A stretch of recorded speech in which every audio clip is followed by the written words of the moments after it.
So today I'm going to talk about the difference between being Wiccan and being pagan. And I know, like, I hesitated to even do this video because I know there's like a million of them out there and you can get this answer from a million different people. And it's not like my take on it can really be that much different.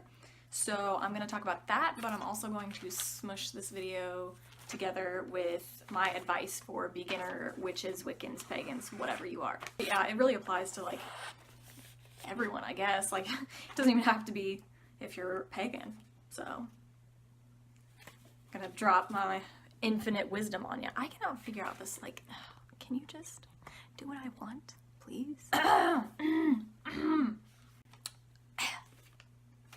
So let's get right into it. The main distinctions between being Wiccan and being pagan. Pagan is like this big umbrella term for basically anything that's not one of the big three religions, which is Islam, Judaism, and Christianity. So, you know, they all have their branches and they are umbrellas for other religions, but pagan is just kind of the big name for anything that's not those. So I think Hinduism and Buddhism both fall under paganism just because they're not under the big three. That's the main thing. And Wicca is actually a religion within paganism. So the way that it was explained to me that made sense to me was pagan is to Wicca as vegetable is to carrot. So all Wiccans are pagan, but not all pagans are Wiccan. So Wicca, though, is, I guess, an organized religion. It has a set of rules. It has a, I guess you could say a text. They have the Wiccan reads. I actually started out as a Wiccan. Lots of pagans do. It's sort of the gateway religion. So they have the reads, which is like the set of rules, what to do and what not to do. Obviously. I just defined rules. So they have the reads that they follow, and I think all Wiccans worship the god and goddess, or one or the other, like one of those deities has to be present.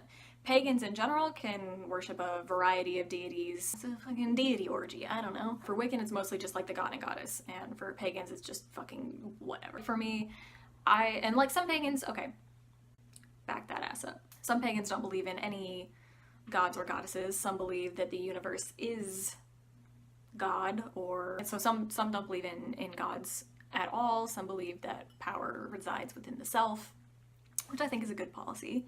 Like, I think that's very empowering. Yeah, so that's the difference between pagan and Wiccan. And there are so many different types of pagans in the world, and like for myself personally, I couldn't tell you what kind of pagan I am. It's just I think the term that I've stuck with at this point is Eclectic Pagan, just because it's the easiest thing, because I think I've mentioned this in a previous video, but I just go with whatever. If it feels right, I do it. And I don't really have a set of like laws or beliefs. Like, my whole spirituality, everything is very fluid, sort of. Some people would say that's not right, not the right way, but it's my way, so. And that sort of segues nicely into my advice for beginners on your spiritual path, I guess. So my advice for beginners can apply to basically anyone, anywhere. And I'm not saying that I'm like in such a high position of knowledge that I can drop this stuff on you, and I can't say that I follow it myself all the time, because I'm human, and so are you, and I know. But I realize that if you are looking up the difference between Wiccan and pagan, or how to become a pagan, or all that stuff, you're probably in need of some advice. I will give that to you. My gift to you. My infinite 20-year-old's wisdom. Yes. So, my first bit of advice for anyone, anywhere, not even necessarily relating to any kind of spirituality, always follow your gut. Listen to the little voice in your head that says when things are right or not right. And I mean it. I don't care. I know sometimes we tend to be in a situation where the little voice in our head doesn't make sense, and it's not socially acceptable to follow the voice in your head in that particular moment. Like, sometimes you're in a perfectly fine situation with friends or family or whatever, and the little voice in your head is like, something's not right, get the fuck out. Do it. I promise you, you will not regret it. Every single time that your gut tells you something is wrong, listen. There is no reason for you not to. Just do it. Just do it. Let your dreams be dreams. The next bit of advice is something that I had to learn when I was in a very delicate time already. I mean, you know, I was young. I had considered myself Wiccan, and I didn't feel right because I wasn't fitting into Wicca the way that I thought that I should be, or the way that other people thought that I should be. And so I thought I was a bad Wiccan, which I guess I am/was. I didn't really fit into anything else either. So eventually, you know, I started playing around with other stuff and realized that your spirituality is yours alone. It is your path to walk, and you make up the rules. It took me a little while to realize that if I wasn't fitting into something, it's because I didn't belong there. And that's okay. That's fine. It wasn't right for me. Okay, so this one actually does pertain mostly to spirituality / religious practice. I know a lot of people are very, especially in the beginning, which is why most of us are attracted to Wicca in the beginning, is because you're very scared of the things you don't know about, like the quote-unquote dark practices, dark magic, dark whatever, because we don't know a lot about it. And it seems scary, and it's definitely portrayed scary in movies and stuff. It's hard not to have that fear. And in some ways, that fear is good. But that's why we're so attracted to Wicca at the beginning, because they have the reads, and it's like strictly light magic, like no dabbling in the dark. But anyways, my point here, and this, even though I'm saying it to you right now, will probably take a while for you to really like let it set in. Do what you're good at. Do what you're comfortable with and what you're good at. So if you are comfortable with and good at curses and hexes, more power to you, you beautiful bitch. Do it. Something that every witch, every person needs to understand is that there is a balance. You can't just like shut out everything dark because you don't want to know about it. It can't be all light all the time. It just can't. I know sometimes we want it that way, but it's not the way it is. So if what you're good at and what you're comfortable with and what you feel at home with tends to be toward the darker side or somewhere in the middle or wishy-washy back and forth between the two, that's fine. Do what you're good at and what you're comfortable with. Every witch is her own self, his or her own self. Witches can be male. And yes, they're still witches. They're not like wizards or warlocks or something. Witch is a witch. Is a witch, is a witch, is a witch. Anyways, and this one is not related to spirituality at all. Mistakes are okay. I know, like, that sounds like a motivational sticker in your high school nurse's office or something. I guarantee you, you're gonna fuck up. Sometimes you're gonna fuck up bad. It's the way it is. Fucking up will happen to everyone, and that's okay because yes, you do learn from it, obviously. But yeah, I mean, if you started out perfect, then what's the point? You don't have anywhere to grow. You don't have anywhere to go to. You don't have anything new to do or learn or experience. Like, if you just start out perfect, then what's the fucking fun in that? You gotta fuck up. You gotta. It's the only way it's fun. Fuck shit up.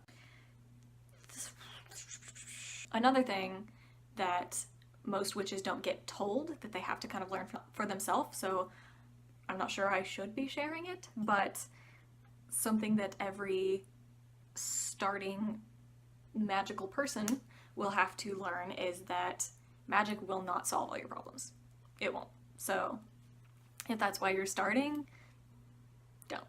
It's not a cure-all. It's not gonna fix all your shit. It doesn't work that way. So there are some problems that you're going to encounter. There's a lot of problems that you're going to encounter that you can't solve with magic. And you know, I like to believe that magic can help in just about any situation, but it won't solve everything for you. So be an adult, figure your shit out. Sort of on that note, but sort of not. Emotions are very powerful, and as a spiritual or magical person, your emotions are especially powerful. Not just for you.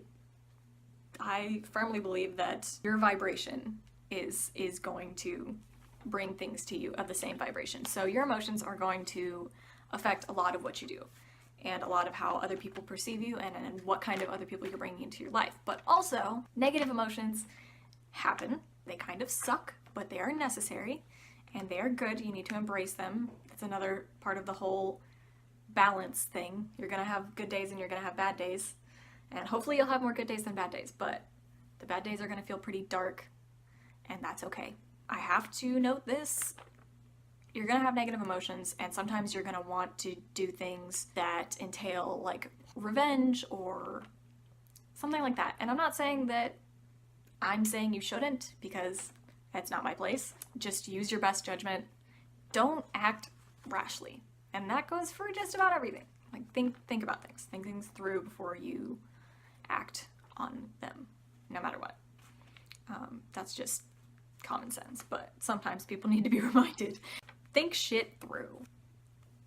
And then this one is the last one that I kind of wish someone had told me, because it's really tempting to like go buy the biggest, baddest, bestest, most expensive witchy supplies and aesthetically pleasing decor and all that stuff to make you feel more witchy. And like, in some ways that's what's the word I'm looking for? That's what is the word I'm looking for? Oh fuck, I smell burnt toast.